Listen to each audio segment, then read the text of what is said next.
years before he took a shower, and a few years before we were all asking who shot JR, Dallas star Patrick Duffy had his own television movie and TV series. Mark Harris was the lone survivor of Atlantis. That's where he was from, if you couldn't figure that out by the title of the show. What could this Patrick Duffy do? Well, he could breathe underwater and had webbing between his fingers. Other than that, I'm not really sure. He didn't talk to the fish and all that like Aquaman.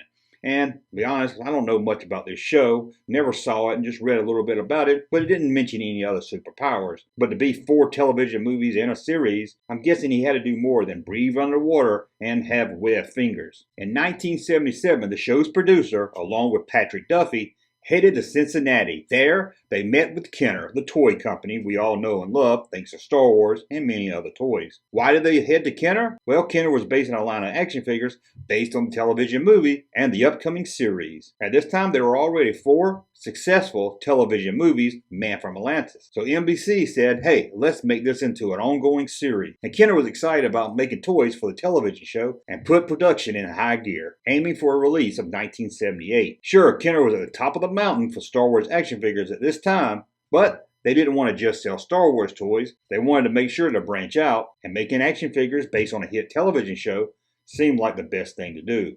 Sure, the television movies got good ratings, but the television show didn't. After only 13 episodes, NBC pulled the plug on the Patrick Duffy Man from Atlantis. Without a television show to help promote the toys, what could Kenner do? They had no choice but to cancel the upcoming toy line. Let's look at that planned Kenner toy line. They planned to have 2 different lines, a 12-inch action figure line, much like their $6 million Man line, and a smaller 3 3/4-inch action figure line, like the Star Wars toys. Let's look at a prototype for the 12-inch Mark Harris action figure.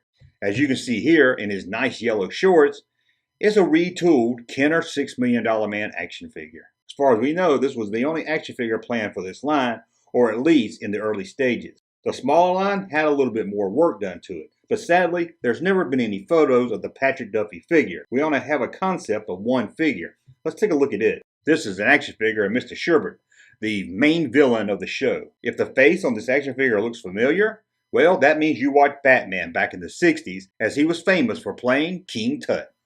There was plans for a submarine that you could really put underwater, and it was also a great playset.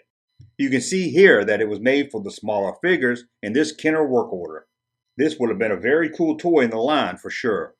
Now there were some smaller vehicles also to go along with the small toy line, but most of these only got as far as we know to the sketch stage. Let's look at those sketches. Here's the vehicle, the Undersea Traveler.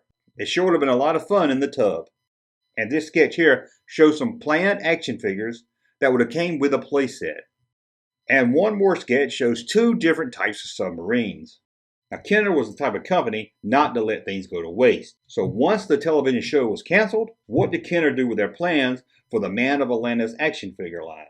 Well, they couldn't release it, so they retooled it into a whole new series, Scuba Squad. And the Scuba Squad was made up of a lot of plans that were in the Man of Atlantis toy line, including the submarine playset and some of the smaller vehicles. Even the logo from Scuba Squad is kind of a retooled logo for the Man of Atlantis. As you can see in this photo, some of the ships got very far in the planning.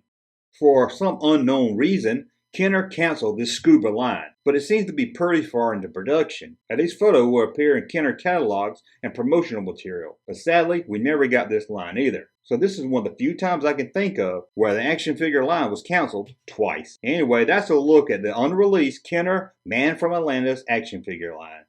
Do you remember the television show? Let me know in the comments below. If you did, were you a fan of it? Would you have liked to see this toy line as a kid? Let me know in the comments below. Be honest with you, I don't remember it at all. And as always, please sum up the video so I know you like my content, and please subscribe to the channel. Hey, Junkman channel popping though. Thank you, sir, for that unsolicited testimony.